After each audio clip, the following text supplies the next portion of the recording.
Dalam rangka lebih mendekatkan diri kepada masyarakat, TNI Angkatan Udara menggelar Pelangi Nusantara Bali Aerosport 2016 yang dipusatkan di lapangan Museum Perjuangan Rakyat Bali Renon Denpasar.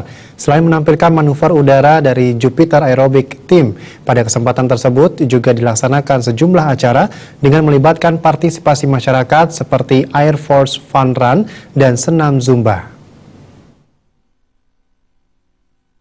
Dan lanut Ngurah Rai, Kolonel Penerbang Danet Hendrianto menjelaskan, Pelangi Nusantara Bali Aerosport 2016 merupakan kegiatan yang ditujukan memperkenalkan keberadaan TNI Angkatan Udara sekaligus mendekatkan TNI Angkatan Udara dengan masyarakat. Kolonel Penerbang Danet Hendrianto menilai respon masyarakat sangat luar biasa. Hal ini dibuktikan dengan tingginya antusiasme masyarakat untuk datang sekaligus mengikuti sejumlah acara yang digelar dalam Pelangi Nusantara Bali Aerosport 2016.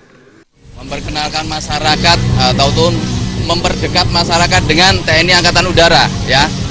Kemudian yang kedua, masyarakat ini kan awam masalah TNI Angkatan Udara, ya.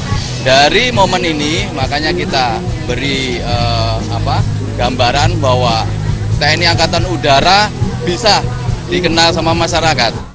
Selain di lapangan Museum Perjuangan Rakyat Bali Renon Denpasar, rangkaian Pelangi Nusantara Bali Aerosport 2016 juga digelar di Base Ops Lanut Ngurah Rai, Bukit Timbis, Pantai Mertasari, Renon, Seminyak, Legian, dan Kuta. Rangkaian acara yang digelar juga cukup bervariasi, mulai dari atraksi Jupiter Aerobatic Team, pembuatan rekor terbang 50 paramotor di Pantai Mertasari, rekor terbang 30 gantoli di Bukit Timbis, dan pemecahan rekor para layang dengan 110 pilot di Bukit Timbis.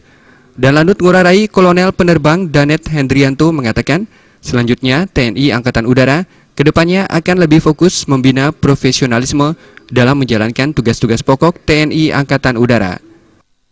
TNI Udara, ya, istilahnya membina profesionalisme. Apa yang menjadi tugas pokok TNI Angkatan Udara, ya. Dan Lanut Ngurah Rai, Kolonel Penerbang Danet Hendrianto mengatakan, kegiatan semacam ini akan dilaksanakan secara berkesinambungan, tidak saja di Bali, tetapi juga di seluruh pangkalan udara di Indonesia. Alit Sidi, Bali TV.